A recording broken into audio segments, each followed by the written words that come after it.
children, wishing you a marvelous day. I hope you are ready with your reader, pen, pencil to jot down the notes. I'm pretty sure that you might have learnt all the question answers. Now let us get into today's class. So in last class we saw that when Dronacharya asked for his due, Batu was ready to give anything and everything he had. First let us see about the character of Eklavya, that is Batu. He was a Nishad boy. Eklavya, that is Batu, was fast learner than Arjuna. He wanted to learn the archery from great Guru Dronacharya. Batu was neglected by Dronacharya. He decided to learn archery by himself. He took inspiration from the statue of Guru Dronacharya. The character of Dronacharya. The great Guru Dronacharya teaches archery to the princes of Hastinapur kingdom. He also wants to teach archery to Eklavya, but he was bounded by the promise he gave to the Tataji. When Dronacharya started teaching archery to the princes of Hastinapur, he always said that practice makes man perfect. When Drona knew that Eklavya learnt archery just by his statue, he asked for Eklavya's right hand thumb as Guru Takshana or fees or due. And the character of Arjuna. He was the prince of Hastinapur kingdom. He was very slow learner than Batu. He learned archery from Guru Dronacharya because he was coming from the upper class. So today is the story of Batu, part 2 we are going to see. First let us see the synonyms and the antonyms in this. Strife, trouble. Severe, cut or chopped. Sod, a piece of earth with grass growing on it. Antonyms: faithful, unfaithful.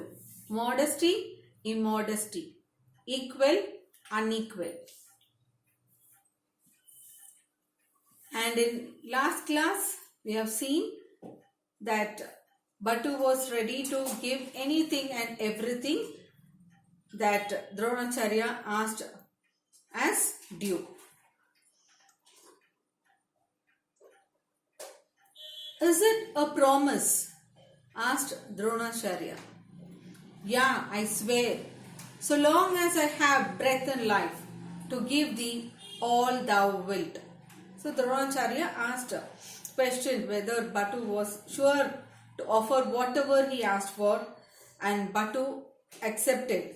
He promised, he said, as he made a swear means make a promise. He made a promise and he said, as long as I have breath and life, as long as I live, I will give you anything, to give thee all thou wilt, whatever you ask for, and everything I am ready to give. Batu accepted and swore that he would be ready to give any demands that he was charged for. He added that as long as he lived, he would give anything that Dronacharya asked him. Beware, rash promise ever ends in strife. Strife means trouble. So Dronacharya, he just warned him and he said, beware, be careful.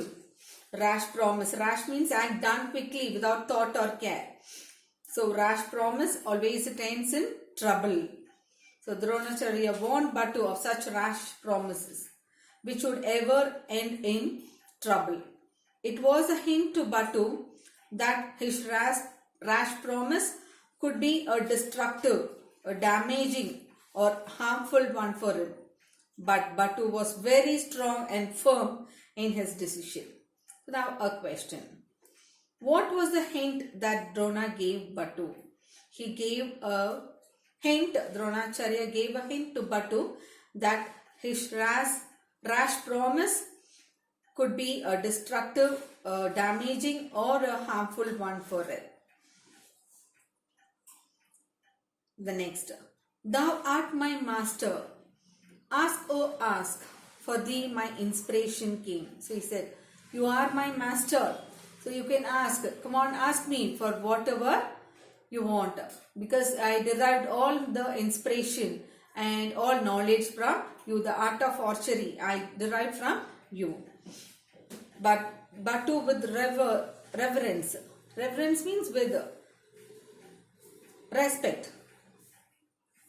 And he praised Dronacharya and said that as he was his master, he had all rights to claim for the due.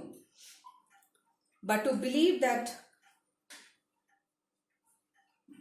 Drona could never set any task which would be hard for him to perform, or he would refuse to do it. Thou canst not set too hard a task, nor ought refuse I, free from blame. So he said, he believed that Drona could never set any task which would be very hard for him to perform, or he would refuse to do. But also wanted to be free from the blame that he refused his master's demand, from whom he derived all inspiration and knowledge of archery. Now a question, why was Batu ready to give anything as his due? The answer is Batu was ready to give anything as his due because he derived all inspiration and knowledge of archery from Dronacharya. So now, before starting with the next line, let me say about the closeness between Dronacharya and Arjuna. So Dronacharya, we know he was the master of archery, and Arjuna was one of the Pandavas and he was his favorite student. Arjuna was Dronacharya's favorite student. And we know that Dronacharya taught only the high-born princes, the Pandavas and the Kauravas. Only he taught only those princes, high-born princes who are from illustrious family and race. So a teacher is not supposed to have favorites, but Drona could not help being partial to Arjuna, and he was the third Pandava.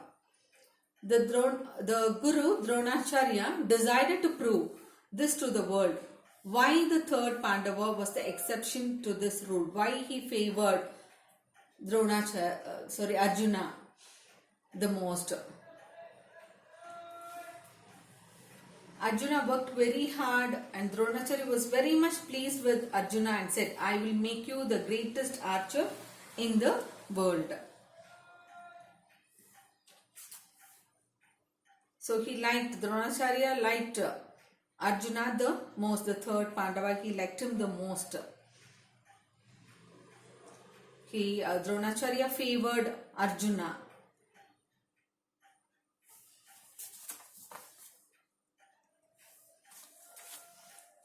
So why did he favor him the most? So there is a story behind it. An overjoyed Dronacharya decided to show his pupils, the other pupils, why he favored Arjuna. One day he set up a target in the shape of a bird on a tree and invited his students to shoot at it. Before they did so, however, they had to answer his questions. First, Duryodhana took up the stance. So Duryodhana, he belongs to the Kauravas. Okay, so he asked, what can you say? Asked Dronacharya. And Duryodhana answered, I can see the bird, the leaves, the tree, etc. Dronacharya ordered him to put the bow down and go back to his place. Next was Yudhishthira, but the answers were the same. Some others added, and that they could see the teacher, their cousins, and people standing around. The princes began muttering among themselves as one by one they were all sent back to their place without being allowed to shoot. When Ashwatthama, Dronacharya's son, could not understand, even Ashwatthama, Dronacharya's son, could not understand what his father wanted. Finally, Arjuna was the only one left. Dronacharya asked Arjuna to come up and take his stance. When Arjuna picked up his bow, set the arrow, and drew the string, his teacher asked, "What do you see?" Arjuna replied, "The eye of the bird." "Can you see the tree?" asked Arjuna. "No, only the eye of the bird," was the answer.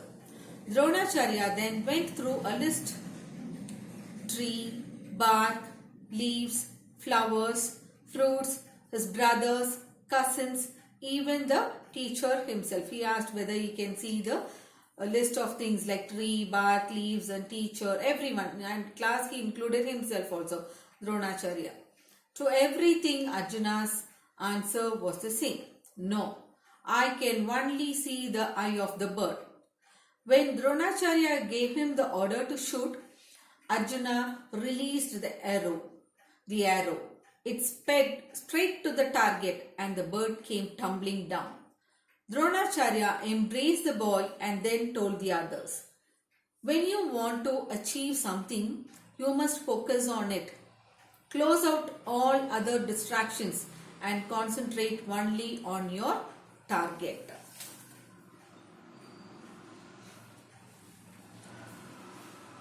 So now let us start with the lesson. Dronacharya had earlier promised Arjuna that he would be the best archer in the world and none could defeat him. But now Arjuna was angry as he was sure of his place as the best archer in the world was a doubt. And Dronacharya also realized that Batu had the skills to surpass. Surpass means overcome even Arjuna. However, Dronacharya, as the royal teacher, Batu's excellence would put him in a difficult situation, as a mere Shudra hunter would overcome or surpass a Kshatriya prince under his tutelage. Tutelage means under his instruction or teaching. So Dronacharya devised a way out. He planned and now he seized his chance. That is, Batu, he himself, he said, I am ready to give you anything you ask for as a due. So now this was the best chance for him. If it be so, Arjuna and the youth were dumb. For thy sake, loud I ask and clear, give me, O youth, thy right hand thumb. Arjuna and the other princes, they were dumbstruck when Batu said that Dronacharya was his master and he derived all skill by worshipping his idol and performing it in front of his statue. Dronacharya very well realized that Batu was far better and superior than Arjuna in the skill of archery. Drona told Arjuna, already he has told him that he made the unreasonable and unfair demand only for his sake. So he told Arjuna that he is going to make this unreasonable and unfair demand only for the sake of Arjuna. So to convince Arjuna, loudly he asked Batu to give his right hand thumb as his due. Everyone was shocked, including Arjuna. Everyone knew that an archer could never shoot an arrow without his right hand thumb. A question now. Why was Arjuna and the other youth dumb? Arjuna and the other youth, the other princes, they were dumbstruck when Batu said that Dronacharya was his master and he derived all skill by worshipping his idol and performing it in front of his statue.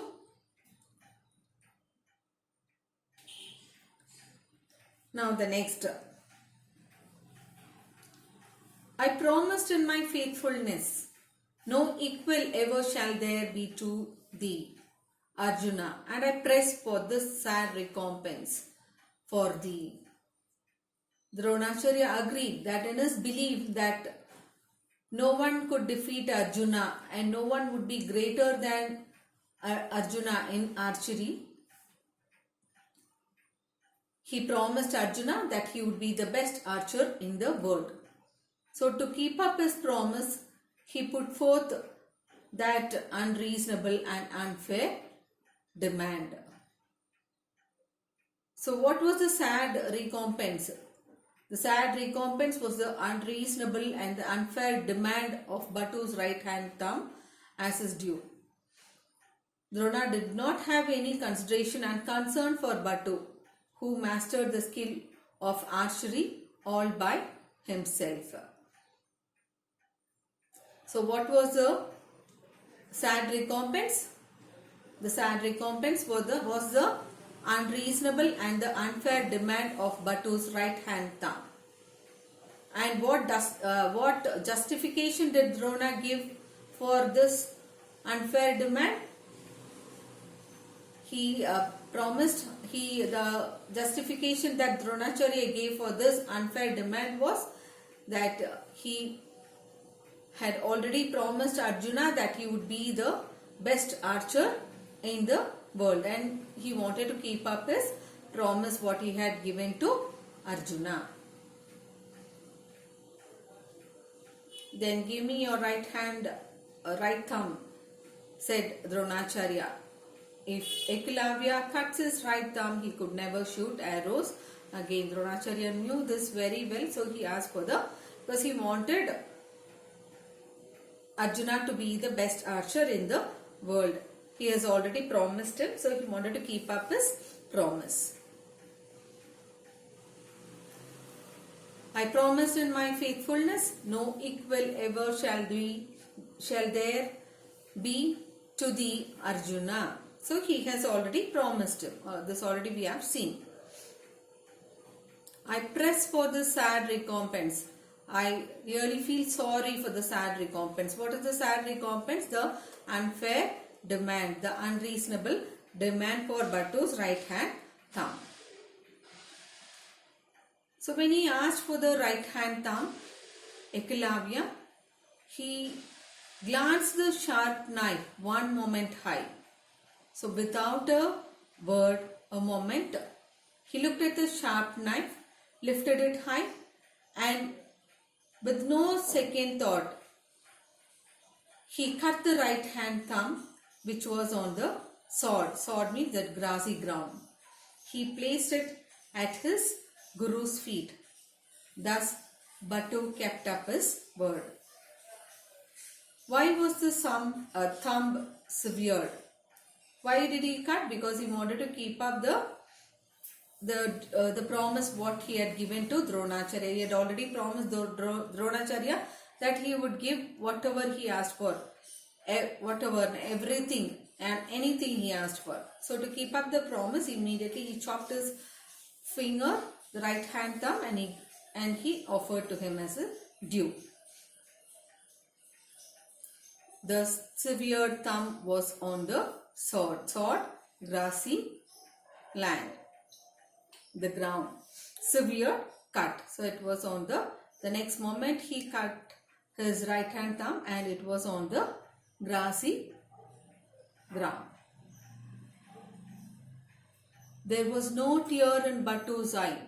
He left the matter with his God. Batu did not have any bitter feeling towards Dronacharya. He did not even have a drop of tear in his eye. No tears shows his tremendous respect, ready to give anything without regret.